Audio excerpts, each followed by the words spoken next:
আসসালামু আলাইকুম সম্মানিত চাষী ও কৃষক ভাইয়েরা, হানিফ এগ্রো ফার্মের পক্ষ থেকে আন্তরিক শুভেচ্ছা ও ধন্যবাদ। এই মুহূর্তে আমার যারা এই ভিডিও দেখতেছেন, তো আমার পাশে কিন্তু হচ্ছে আপনার ধানগুলা শীষগুলা দাঁড়িয়ে আছে, আর আমরা হাতে কিছু ধান কেটে হাতে নিয়েছি এবং আপনার হচ্ছে পুরো মাঠ কিন্তু আমরা কর্তন করে ফেলতেছি। আজকে ধানগুলা কর্তন করা শেষ হয়ে যাবে। আমি এখানে যে জাতের ধানগুলা নিয়ে দাঁড়িয়ে আছি, এটা হচ্ছে বিধান 108। বিধান 108 উচ্চ ফলনশীল ব্লাস্ট প্রতিরোধী একটি ধান।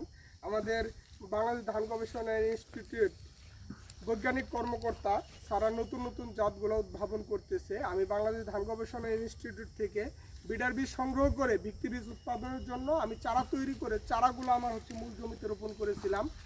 দীর্ঘ আপনার হচ্ছে 3 থেকে 4টা মাস পরিচর্যা করার পর আমরা কিন্তু আজকে মাঠ থেকে ফসলগুলো কর্তন করতেছি।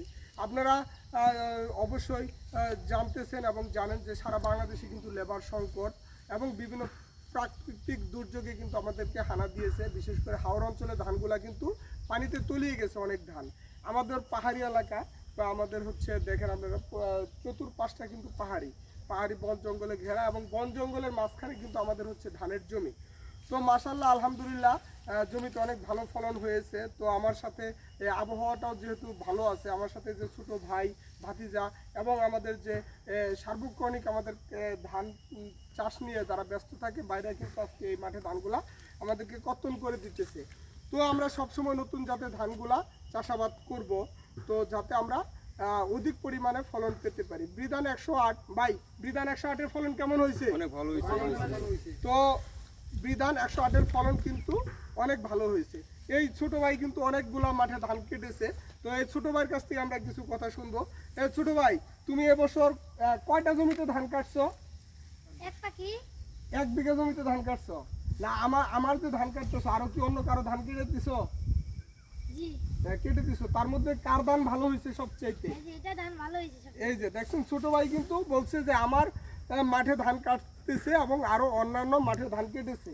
তো ও বলতেছে যে এই জাতের ধানটা নাকি সবচেয়ে ভালো ফলন হয়েছে। এটা কিন্তু বিধান 108। তো আপনারা সকলে বিধান 108 আগামী বছর চাষাবাদ করবেন।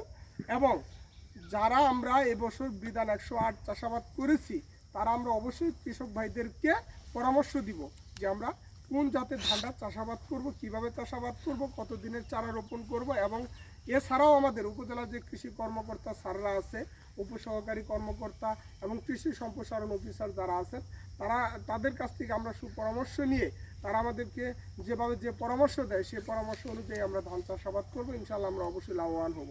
আর যদি কারো আপনি বিধান 108-এর ভিত্তি বীজের প্রয়োজন হয়, তাহলে অবশ্যই আমাদের সাথে যোগাযোগ করবেন।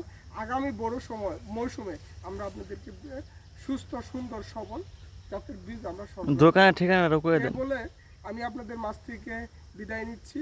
আবারও হানিফ এগ্রো ফার্মের পক্ষ থেকে আন্তরিক ধন্যবাদ জানিয়ে আমি আপনাদের মাছ থেকে বিদায় নিচ্ছি। আসসালামু আলাইকুম।